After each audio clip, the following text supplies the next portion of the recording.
If we're given a point x, y in a basic function, one of our basic functions, which we'll call f of x, and we're asked to find a change in the ordered pair xy that would be caused by a certain variation, well, let's look at the different possibilities, the different variations, and how they will change our ordered pair and how they will change the graph of the basic function.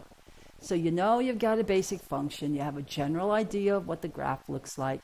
Now somebody says, now take that and graph f of x plus a number c. Let's assume that c is a positive number.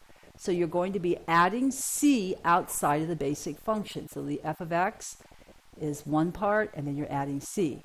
How is that going to change your ordered pair xy? Well, f of x is just the y partner in the ordered pair xy. So what you're doing is adding c, the positive number c, to the y partner. So the y partner changes to y plus c. The ordered pair xy becomes the ordered pair x, comma, y plus c. And how does that look? What does that do to the graph? It shifts the graph up. C units, it's going to shift up. Now what if you have f of x minus a positive number c? What's going to change? Now the f of x is the y partner, and we're subtracting c from the y partner, so the y partner will change by subtracting c. So the ordered pair xy becomes x, comma, y minus c. How does that affect the picture of the original graph? It's going to shift the graph down c units. Okay, what if we add the positive number c to the x value before we evaluate f of x? So it's f evaluated at x plus c. You see the difference between this third one and the first one? The c is added inside the evaluation of the function.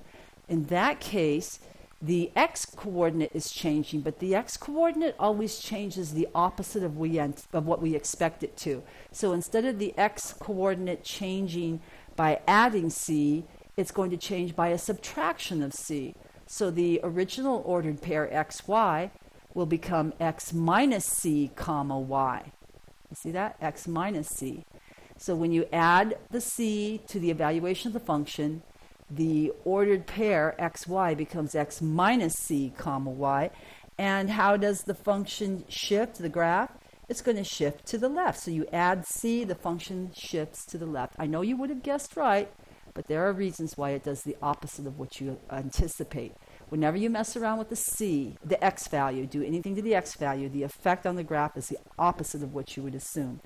Now, f of x minus c, now we're subtracting the positive number c from the x value inside the evaluation of the function. So what's going to happen? We are going to change the ordered pair xy not to x minus cy, but to x plus cy. And that result will cause our graph to shift right c units. See, you subtract c from x, it's going to shift to the right, not to the left.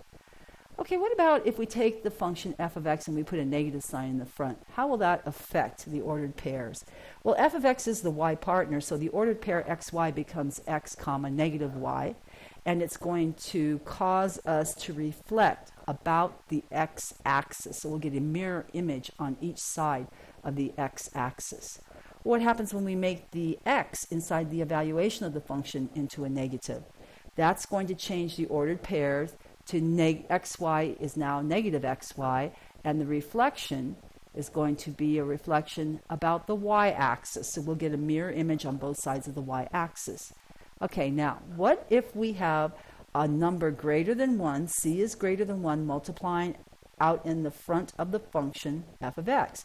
Well, f of x is the y partner, so what you're really doing is multiplying the y partner by a number c greater than 1. So your ordered pair becomes, it goes from the ordered pair xy that you started with to the ordered pair x, comma, c times y. And that causes you to have a vertical stretch by a factor of c. The graph is going to stretch vertically by a factor of c. Now, what happens when you do the same thing? You multiply the f of x out in the front by a number c that's between 0 and 1. So now it's a fraction or a decimal, a number that's smaller than 1, but it's still positive. How does that change your graph? It changes the xy coordinate to x, comma, cy. just like it did before. It's just that the c now is small. It's like 1/2 or 1/4. It's making the y values get smaller. That causes a vertical compression by a factor of c, a vertical compression by a factor of c. And now what if you take that c and you multiply the x value in the evaluation of the function with a c value greater than 1? Well, that instead of multiplying the x coordinate by c, we're going to multiply the x coordinate by 1 over c. 1 over c times x, comma, y. That's what happens to your original ordered pair. And that causes a horizontal compression by a factor of 1 over c. Horizontal compression by a factor of 1 over c. And if you choose c between 0 and 1, so now it's a fraction or a decimal that's smaller than 1, how does that affect your ordered pair? It multiplies by 1 over c again. But now if your c value is 1/2, what is 1 over 1/2? It's 2. It's a bigger number. So what's happening is you're actually making the x values larger when you're multiplying by 1 over a fraction between 0 and 1. That means you have a horizontal stretch by a factor of 1 over c. It's getting larger because 1 over c is big, and one above, it was getting smaller because 1 over c was small.